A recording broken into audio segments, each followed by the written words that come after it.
ভাবে আয়োজিত আমাদের যে আন্দোলন কর্মসূচি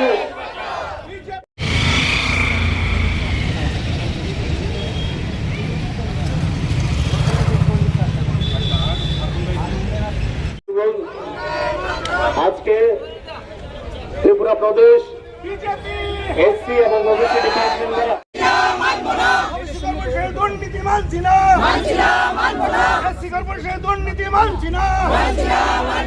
বন্দে মাতরম, বন্দে মাতরম, বন্দে মাতরম।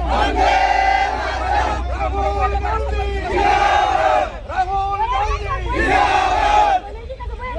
ডিপার্টমেন্টের পক্ষ থেকে আজকের আমাদের এই বিক্ষোভ কর্মসূচি, এই কর্মসূচি মূলত আপনারা জানেন রাজ্য সরকারের যে বিভিন্ন কর্পোরেশনগুলো আছে এগুলো ছোট ছোট যারা ব্যবসায়ী আছে এদেরকে ঋণ দেয় এবং যারা স্টুডেন্ট আছে এদেরকে ঋণ দেওয়া হয়। কিন্তু আমরা দেখেছি আপনাদের মাধ্যমে আমরা জানতে পেরেছি বা বিভিন্নভাবে জানতে পেরেছি এই যে সংস্থাগুলো বর্তমানে এই যে যেগুলো কর্পোরেশন আছে ওগুলো সমস্ত কর্পোরেশন লুটের রাজত্বে পরিণত হয়েছে। লুট শুধু চলছে, মানুষের কোনো কাজ হয় না, গরিব মানুষের কোনো কাজ হয় না। আমরা সরকারের কাছে আবেদন জানাচ্ছি যাতে তদন্ত করে যাতে লুট বন্ধ করে।